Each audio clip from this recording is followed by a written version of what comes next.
Hi കൂട്ടുകാരെ, എൻ്റെ സ്കൂളിലെ കലോത്സവമാണ്. അന്നത്തെ കലോത്സവം ഉദ്ഘാടനം ചെയ്യുന്നത് അമ്മയാണ് കേട്ടോ. സ്കൂളിലെ കൂട്ടുകാരെ കണ്ടോ? ആദ്യം തന്നെ എൻ്റെ സ്കൂളിലെ എക്സാമ്പിൾ പ്രസംഗിച്ചത്. ടീച്ചറുടെ പേര് പ്രീത ടീച്ചർ. അതിന് മികച്ചവരെയാണ് നമ്മള് പാട്ട് പാടാനായിട്ട് വിളിക്കേണ്ടത്, അല്ലെ?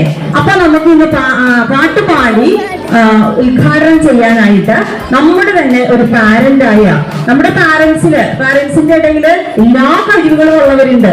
പാട്ടുകാര്, ഡാൻസുകാര്, അങ്ങനെ എല്ലാ മേഖലയിലും ചോദിക്കുന്ന ആളുകളുണ്ട്. അപ്പൊ നമ്മുടെ ഒരു പാരന്റിനെയാണ് ഇന്നിവിടെ പാട്ടുപാടി നമ്മുടെ കലാമേള ഉദ്ഘാടനം ചെയ്യാനായിട്ട് വിളിക്കുന്നത്. അപ്പൊ നമ്മുടെ ഡോക്ടർ വർണ്ണയാണ് ഇന്ന് ഒരു പാട്ട് പാടി നമ്മുടെ കലാമേള ഉദ്ഘാടനം ചെയ്യാനായിട്ട് എത്തിയിരിക്കുന്നത്. അപ്പൊ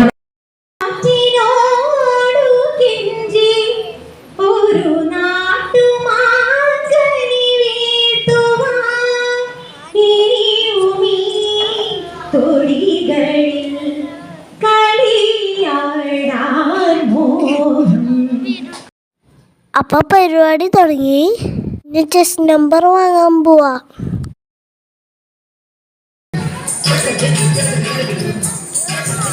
ഭരതനാട്യം കഴിഞ്ഞു. ഇനി ഇംഗ്ലീഷ് സ്റ്റോറി ടെല്ലിംഗ് ആണ്.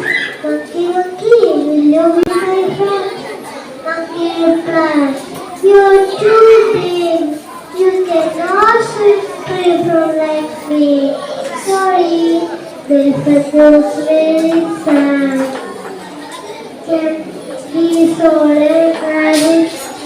She asked, "Rabbit, rabbit, will you be my friend?"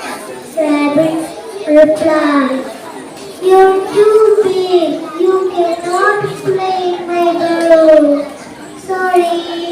The was very sad. Then he went to a frog.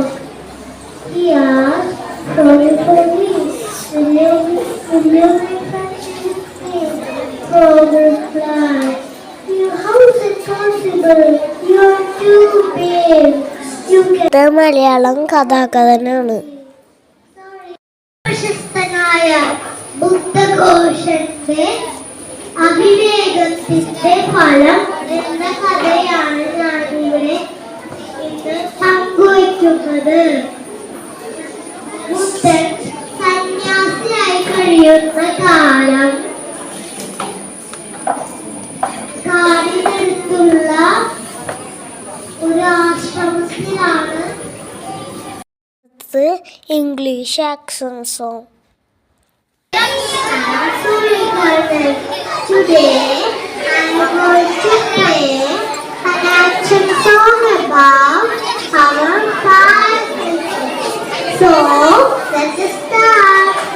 We have five senses. Do you know? We have five senses. Do you know? Taste, smell, touch, hear, and touch. Do you know? I can taste with my tongue. With my tongue, I can taste with my tongue the yummy dosa. Super. I can smell with my nose. With my nose. With my nose. With my nose.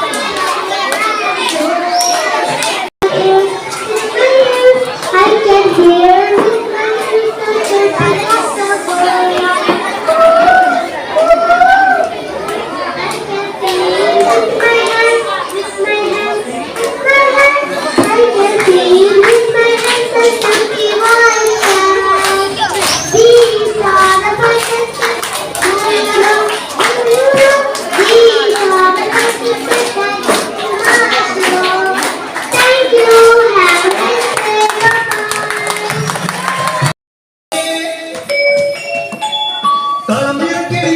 Folk ഡാൻസും മലയാളം കവിതയും ഒക്കെ കഴിഞ്ഞു. അങ്ങനെ ഒരു നല്ല പരിപാടിയായിരുന്നു. അപ്പൊ നിങ്ങൾക്ക് ഇഷ്ടമായോ? പുല്ലിലെ പുഴുവിനെ